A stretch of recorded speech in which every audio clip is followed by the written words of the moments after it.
Ma'am, স্টুডেন্টসদের মধ্যে কিছু queries থাকে যে বিফার্ম বা ডিফার্ম, তারা অনেক সময় ডিফারেন্সটা বুঝতে পারে না। এটা যদি আমাদের ক্লিয়ার করতেন।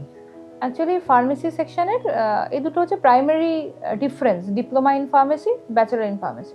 প্রথমেই যেটা ডিফারেন্স থাকে সেটা হচ্ছে diploma in pharmacy for 2 years course and bachelor in pharmacy for 4 years course.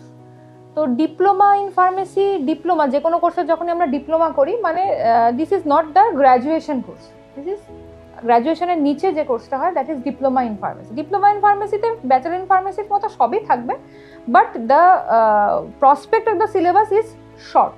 মানে ব্যাচেলার ইন ফার্মেসিতে অনেক ভাস্টে পড়তে হয়, 4 বছর ধরে 8টা সেমিস্টার থাকে, 8টা সেমিস্টারে অনেক কিছু পড়তে হয়। ডিপ্লোমা ইন ফার্মেসিতে সেই সাবজেক্টগুলোই আছে, কিন্তু ডিপ্লোমা ইন ফার্মেসির কোনো সেমিস্টার সিস্টেম হয় না। পার্ট 1-এ একটা ফাইনাল পরীক্ষা হয়, পার্ট 2-তে একটা ফাইনাল পরীক্ষা হয়, তো সেই সাবজেক্টগুলোরই জাস্ট কনসাইজ ফর্মে থাকে।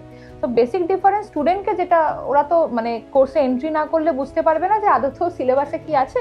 তো ওদের বোঝার জন্য প্রথম যে ডিফারেন্সটা সেটা হচ্ছে diploma in pharmacy 2 years course, bachelor in pharmacy 4 years course. Diploma in pharmacy course করলে তোমার কাছে একটা অপশন থাকছে, you can be opted for bachelor in pharmacy course. Diploma in pharmacy course করার পরে 2 বছর কমপ্লিশন হওয়ার পরে ল্যাটারাল এন্ট্রি বলে একটা এক্সাম হয়, জিলেট বলে একটা এক্সাম হয়, সেই এক্সামটা দিয়ে তুমি বি ফার্মের ডিরেক্ট সেকেন্ড ইয়ারে অ্যাডমিশন স্টুডেন্ট নিতে পারে।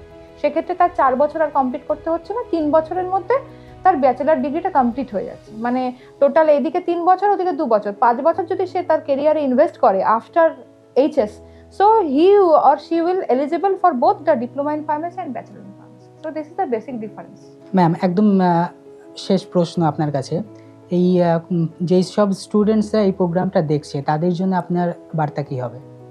আমি একটা কথাই বলবো যে যে সমস্ত স্টুডেন্টসরা আমাদের এই প্রোগ্রাম দেখছে বা যাদের মনে কোথাও বা ফার্মেসি পড়বো বা ফার্মাসিস্ট হবো ইন ফিউচার এরকম কোথাও মাইন্ডসেট রয়েছে, তাদেরকে বলবো তোমরা নিশ্চিন্তে ফার্মেসি প্রফেশনের প্রতি এগিয়ে আসতে পারো। সেটা ডিপ্লোমা ইন ফার্মেসি হোক, ব্যাচেলার ইন ফার্মেসি হোক, বা ডিপ্লোমা করে ল্যাটারাল এন্ট্রি দিয়ে আবার ব্যাচেলার ইন ফার্মেসিতে জয়েন করা হোক। ফার্মেসি এমনই একটা কোর্স, যত দিন যাচ্ছে আফটার কোভিড এর ডিম্যান্ড তত বাড়ছে।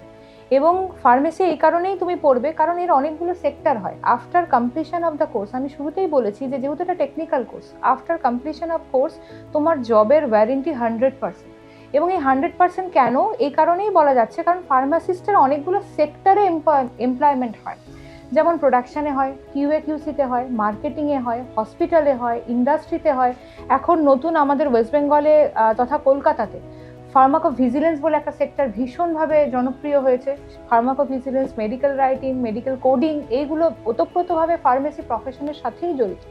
এবং লাস্ট 2020 থেকে যদি তুমি গ্রাফটা দেখো, এমপ্লয়মেন্টের গ্রাফ, তো এমপ্লয়মেন্টের গ্রাফে যেখানে আমরা দেখেছি কোভিডের সময় বিভিন্ন এমপ্লয়মেন্টের গ্রাফ ডিক্রিজ করেছে, সেখানে ফার্মাসিস্ট বা ফার্মেসি প্রফেশনের এমপ্লয়মেন্টের গ্রাফটা ইনক্রিজ করেছে, কারণ ফার্মা ইন্ডাস্ট্রিগুলো প্রচুর পরিমাণে প্রফিট করেছে।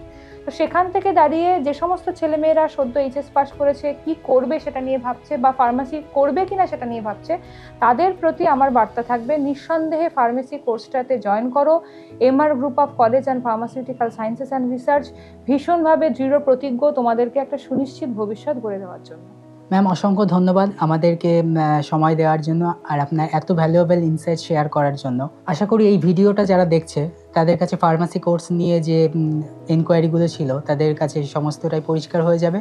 এরপরেও যদি আপনাদের কোনো প্রশ্ন থাকে অবশ্যই কমেন্টের মাধ্যমে জানাবেন বা স্ক্রিনে দেওয়া নাম্বারে যোগাযোগ করতে পারেন।